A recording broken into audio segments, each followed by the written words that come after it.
Paz do Senhor, meus irmãos, minhas irmãs, sejam bem-vindos, bem-vindas ao nosso momento de leitura da palavra do nosso Deus. Hoje nós vamos ler os capítulos 11 e o capítulo 12 do livro de Hebreus, carta aos Hebreus. E a gente veio falando, de toda essa supremacia de Cristo, e nós finalizamos a leitura de ontem com o sacrifício definitivo de Cristo, e aí ele agora vai falar dessa questão da fé, que ele vai terminar o capítulo 10, Somos pessoas de fé cuja alma é preservada, e aí ele vai entrar nessa grande galeria da fé, que é o capítulo 11 de Hebreus, e nós vamos aí finalizar com a disciplina de Deus, Deus é a disciplina, o Deus disciplinando comprova o amor dele por nós. Vamos a esta leitura? Diz assim a palavra de Deus no capítulo 11 de Hebreus: a fé mostra a realidade daquilo que esperamos. Ela nos dá convicção de coisas que não vemos. Pela fé, pessoas em tempos passados obtiveram aprovação. Pela fé, entendemos que todo o universo foi formado pela palavra de Deus. Assim, o que se vê originou-se daquilo que não se vê. Pela fé, Abel apresentou a Deus um sacrifício superior ao de Caim. Com isso, mostrou que era um homem justo e Deus aprovou suas ofertas. Embora há muito tempo esteja morto, ainda fala as suas ofertas por meio de seu exemplo. Pela fé, Enoque foi levado para o céu sem ver a morte. Ele não desapareceu porque Deus o levou para junto de si. Porque antes de ser levado, ele era conhecido por agradar a Deus. Sem fé, é impossível agradar a Deus. Quem deseja se aproximar de Deus deve crer que Ele existe e que recompensa aqueles que o buscam. Pela fé, Noé construiu uma grande embarcação para salvar sua família do dilúvio. Ele obedeceu a Deus, que o advertiu a respeito de coisas que nunca haviam acontecido. Pela fé, condenou o resto do mundo e recebeu a justiça que vem por meio da fé. Pela fé, Abraão obedeceu quando foi chamado para ir a outra terra, que ele receberia como herança. Ele partiu sem saber para onde ia e, mesmo quando chegou à terra que lhe havia sido prometida, viveu ali pela fé, pois era como estrangeiro, morando em tendas. Assim também fizeram Isaque e Jacó, que herdaram a mesma promessa. Abraão esperava confiantemente pela cidade de alicerces eternos, planejada e construída por Deus. Pela fé, mesmo Sara, embora estéril e idosa, pôde ter um filho. Ela creu que Deus era fiel para cumprir sua promessa. E, assim, uma nação inteira veio deste homem velho e sem vigor, uma nação numerosa como as estrelas do céu e incontável como a areia da praia. Todos estes morreram na fé e, embora não tenham recebido todas as coisas que lhe foram prometidas, as avistaram de longe e de bom grado as aceitaram. Reconheceram que eram estrangeiros e peregrinos neste mundo. Evidentemente, quem fala deste modo espera ter sua própria pátria. Se quisessem, poderiam ter voltado à terra de onde saíram, mas buscavam uma pátria superior, um lar celestial. Por isso, Deus não se envergonha de ser chamado o Deus deles, pois lhes preparou uma cidade. A gente sempre fala, né? Novo Testamento, o Deus de Abraão, o Deus de Isaac, o Deus de Jacó. Versículo 17. Pela fé, Abraão, ao ser posto à prova, ofereceu Isaque como sacrifício. Abraão, que havia recebido as promessas, estava disposto a sacrificar seu único filho, embora Deus lhe tivesse dito: Isaque é o filho de quem depende sua descendência. Concluiu que, se Isaque morresse, Deus tinha poder para trazê-lo de volta à vida e, em certo sentido, recebeu seu filho de volta dos mortos. Pela fé, Isaque prometeu bênçãos para o futuro de seus filhos, Jacó e Esaú. Pela fé, Jacó, prestes a morrer, abençoou cada um dos filhos de José e se curvou para adorar, apoiado em seu cajado. Pela fé, José, no fim da sua vida, declarou com toda a confiança que os israelitas deixariam o Egito e deu ordem para que cuidassem de seus ossos. Pela fé, os pais de Moisés o esconderam por 3 meses, tão logo ele nasceu, pois viram que a criança era linda e não tiveram medo de desobedecer ao decreto do rei. Pela fé, Moisés, já adulto, recusou ser chamado filho da filha de Faraó, preferindo ser maltratado junto com o povo de Deus a aproveitar os prazeres transitórios do pecado. Considerou melhor sofrer por causa do Cristo do que possuir os tesouros do Egito, pois tinha em vista uma grande recompensa. Pela fé, saiu do Egito sem medo da ira do rei e prosseguiu sem vacilar, como aquele que vê o invisível. Aleluia! Que bênção, né? Pela fé, ordenou que o povo de Israel celebrasse a Páscoa e aspergisse com sangue os batentes das portas, para que o anjo da morte não matasse seus filhos mais velhos. Pela fé, o povo de Israel atravessou o Mar Vermelho como se estivesse em terra seca. Quando os egípcios tentaram segui-los, morreram todos afogados. Pela fé, o povo marchou ao redor de Jericó durante 7 dias e suas muralhas caíram.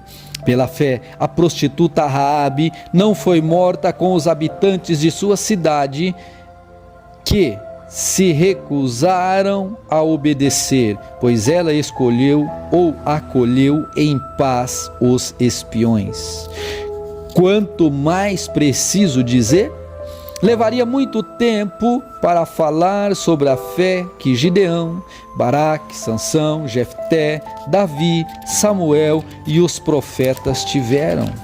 Pela fé eles conquistaram reinos, governaram com justiça e receberam promessas. Fecharam a boca de leões, apagaram chamas de fogo e escaparam de morrer pela espada. Sua fraqueza foi transformada em força, tornaram-se prazerosos, ou melhor, tornaram-se poderosos na batalha e fizeram fugir exércitos inteiros. Mulheres receberam de volta seus queridos que haviam morrido. Outros, porém, foram torturados, recusando-se a ser libertos, e depositaram sua esperança na ressurreição para uma vida melhor. Alguns foram alvos de zombarias e açoites, e outros acorrentados em prisões. Alguns morreram apedrejados, outros foram cerrados ao meio, e outros ainda morreram à espada. Alguns andavam vestidos com peles de ovelhas e cabras, necessitados, afligidos e maltratados. Este mundo não era digno deles. Vagaram por desertos e montes, escondendo-se em cavernas e buracos na terra. Todos eles obtiveram aprovação por causa de sua fé.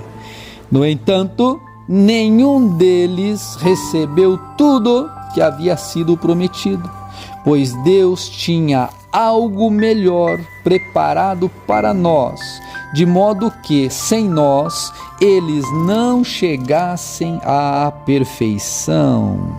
Que texto maravilhoso, né? Capítulo 12. Portanto, olha só, uma vez que estamos rodeados de tão grande multidão de testemunhas, livremo-nos de todo o peso que nos torna vagarosos. No devocional de hoje eu falo sobre esse peso que nos torna vagarosos, e do pecado que nos atrapalha, e corramos com perseverança a corrida que foi posta diante de nós. Mantenhamos o olhar firme em Jesus, o líder e aperfeiçoador de nossa fé. Por causa da alegria que o esperava, ele suportou a cruz e, sem se importar com a vergonha, ele foi lá e o fez. Agora, ele está sentado no lugar de honra à direita do trono de Deus. Pensem em toda a hostilidade que ele suportou dos pecadores. Deste modo, vocês não ficarão cansados nem desanimados. Afinal, ainda não chegaram a arriscar a vida na luta contra o pecado. Acaso vocês se esqueceram das palavras de ânimo de Deus e que Deus dirigiu como filhos dele? Deus lhes dirigiu como filhos deles. Ele disse: meu filho, não despreze a disciplina do Senhor, não desanime quando ele o corrigir, pois o Senhor disciplina quem ele ama e castiga todo aquele que aceita-o como filho. Enquanto suportam esta disciplina de Deus, lembrem-se de que ele os trata como filhos. Quem já ouviu falar de um filho que nunca foi disciplinado pelo pai? Se Deus não os disciplina como filho, e como se faz com todos os filhos, significa que vocês não são filhos dele de verdade, mas ilegítimos. Uma vez que respeitávamos nossos pais terrenos que nos disciplinavam, não devemos nos submeter ainda mais à disciplina do Pai de nosso espírito e assim obter vida? Pois nossos pais nos disciplinaram por alguns anos como julgaram melhor, mas a disciplina de Deus é sempre para o nosso bem, a fim de que participemos de sua santidade. Nenhuma disciplina é agradável no momento em que é aplicada. Ao contrário, é dolorosa. Mais tarde, porém, produz uma colheita de vida justa e de paz para os que assim são corrigidos. Portanto, revigorem suas mãos cansadas e seus joelhos enfraquecidos. Façam caminhos retos para seus pés, a fim de que os mancos não caiam, mas sejam fortalecidos. Esforcem-se para viver em paz com todos e procurem ter uma vida santa, sem a qual ninguém verá o Senhor. Aleluia! Cuidem uns dos outros, para que nenhum de vocês deixe de experimentar a graça de Deus. Fiquem atentos, para que não brote nenhuma raiz venenosa de amargura que cause perturbação, contaminando muitos. Vigiem para que ninguém seja imoral ou profano como Esaú, que trocou seus direitos como filho mais velho por uma simples refeição. Como vocês sabem, mais tarde, quando ele quis a bênção do pai, foi rejeitado. Era tarde para que houvesse arrependimento, embora ele tivesse implorado com lágrimas. Vocês não chegaram a um monte que se pode tocar, a um lugar de fogo ardente, escuridão, trevas e vendaval, ao toque da trombeta e a voz tão terrível que aqueles que ouviram suplicaram que nada mais lhes fosse dito, pois não podiam suportar a ordem que recebiam. Se até mesmo um animal tocar o monte, deve ser apedrejado. O próprio Moisés ficou tão assustado com o que viu, a ponto de dizer: fiquei apavorado e tremendo de medo. Vocês, porém, chegaram ao Monte Sião, à cidade do Deus vivo, à Jerusalém celestial, aos incontáveis milhares de anjos em alegre reunião, à congregação dos filhos mais velhos, cujos nomes estão escritos no livro do céu, e a Deus, que é juiz de todos, aos espíritos dos justos no céu, agora aperfeiçoados, a Jesus, o mediador da nova aliança, e ao sangue aspergido, que fala de coisas melhores do que falava o sangue de Abel. Tenham cuidado para não se recusarem a ouvir aquele que fala, porque se aqueles que se recusaram a ouvir o mensageiro terreno não escaparam, certamente não escaparemos se rejeitarmos aquele que nos fala do céu. Quando Deus falou naquela ocasião, sua voz fez a terra tremer, mas agora ele promete: mais uma vez farei tremer não só a terra, mas também os céus. Isso significa que toda a criação será abalada e removida, de modo que permaneçam apenas as coisas inabaláveis. Uma vez que recebemos um reino inabalável, sejamos gratos e agradecemos a Deus, adorando-o com reverência e santo temor, porque nosso Deus é um fogo consumidor. Aleluia! Oh, glória! Amanhã nós vamos finalizar esta leitura lendo o capítulo 3. Deus abençoe a cada um de vocês e até amanhã em nome de Jesus.